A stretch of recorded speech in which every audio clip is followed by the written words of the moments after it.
Kiongozi wa wengi katika bunge la kitaifa Kimani Ichung'wah alizomewa na umati alipokuwa akiwahutubia wakazi wakati wa hafla ya kukagua nyumba za gharama nafuu mjini Juja iliyohudhuriwa na Rais William Ruto.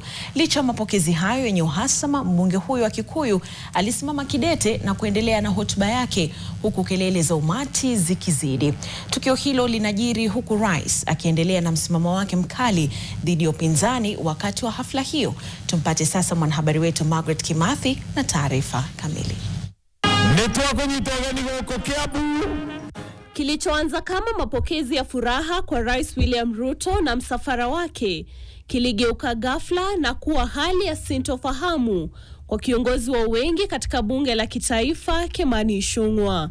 Awali, Rais William Ruto alikuwa amekagua mradi wa nyumba za gharama nafuu wa Nyachaba mjini Juja, kaunti ya Kiambu, kabla ya kuelekea kuwahutubia wananchi. Kiambu hoye! Baada ya mwakilishi mwanamke wa kaunti ya Kiambu Ann Wamuratha kuhutubia mkutano huo, Rais alimtambulisha kiongozi wa wengi katika bunge la kitaifa Kimani Ichung'wah. Mara tu alipoanza kuzungumza, baadhi ya watu katika umati walianza kumzomea kwa sauti kubwa, wakikatiza hotuba yake mara kwa mara. Mheshimiwa Kimani Ichung'wah, mbunge wetu wa Kikuyu na leader wa majority, simama.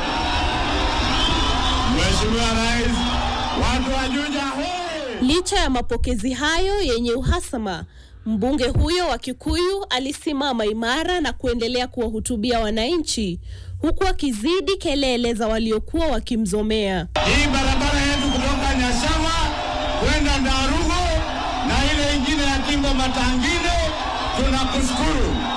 Katika juhudi za kupunguza uzito wa tukio hilo, Ichung'wah aliwahimiza wakazi kuzingatia maendeleo na umoja, akisisitiza kuwa mvutano wa kisiasa utapungua hatimaye. Hii Kiambu itajipanga na usikuwe na wasiwasi.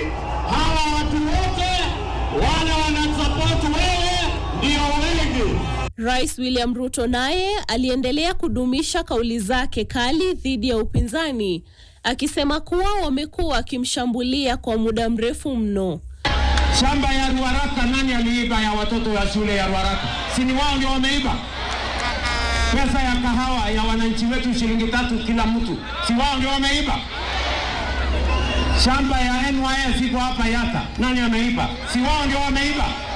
So mimi nawaambia nyinyi, msiongee kitu hamjui. Mimi nitawazamisha asubuhi na mapema. Margaret Kimathi, NTV.